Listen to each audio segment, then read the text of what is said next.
Can you tell me where it is? Because I want to look. We got the grid for you. That's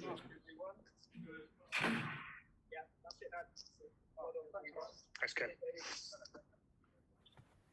Okay, I see enough.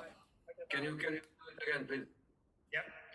Can we start with your assessment of your side's performance tonight, please? Just my side? Yes.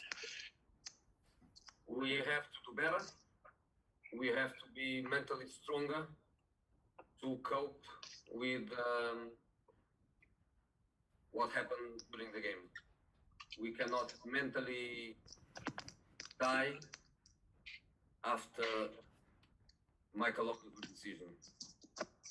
I know that is very difficult to take. I know that the players clearly around the ball and around the situation, they know what happened, what didn't happen. You celebrate the goal, you feel the goal, you are completely conscious that is 1-1 at that moment. I know that it's a kick in your teeth, but with 50 minutes to go, we have to be stronger. So that's my critique to my team in the second half, in spite of control, in spite of ball possession, in spite of trying, but we lost that.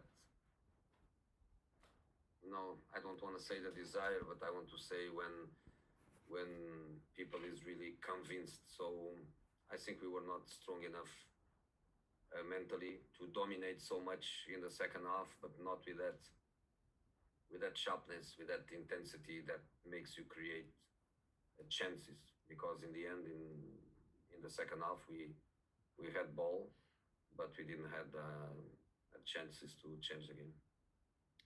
Jamie Redknapp described the decision to disallow Harry Kane's goal as one of the worst decisions that he's ever seen.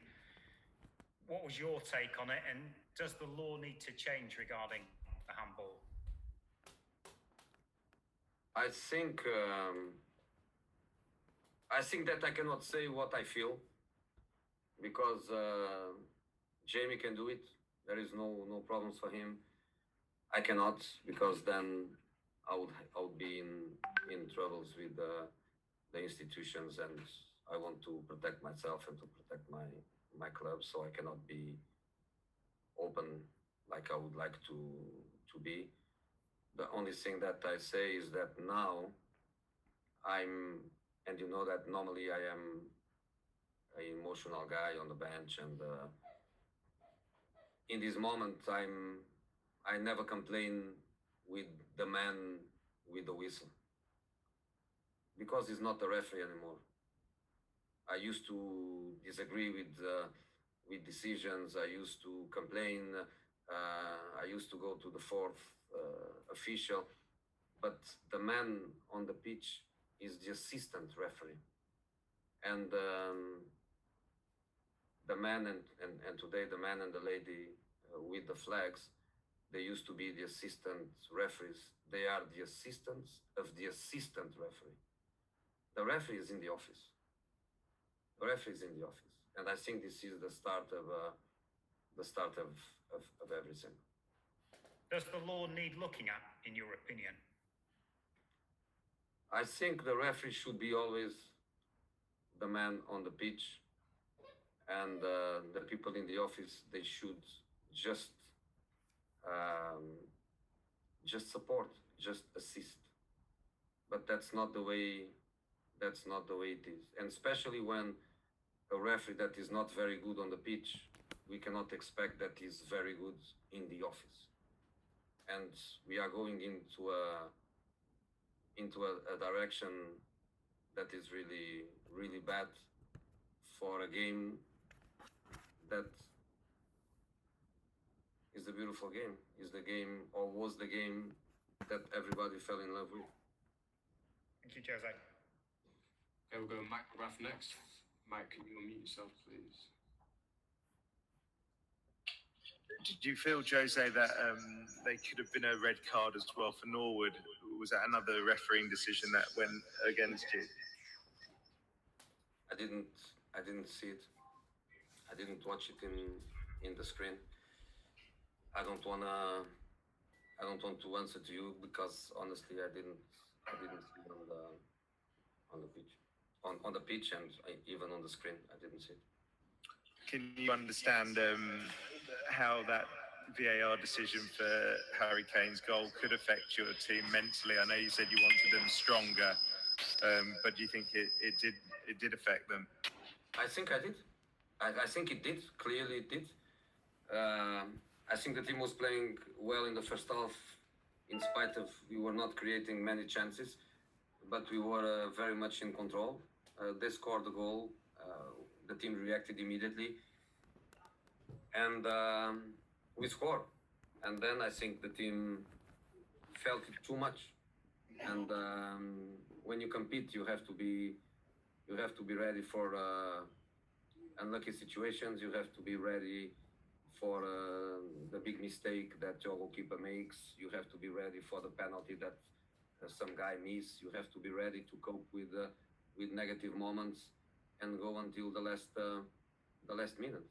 And honestly, in spite of my effort in the dressing room at half time, I think now I know more the profile of my players, and I have to say that I felt it, and I feared that in the second half we wouldn't be strong enough to cope against a team that, especially when they are winning, they just defend and then they counterattack. So congratulations to them.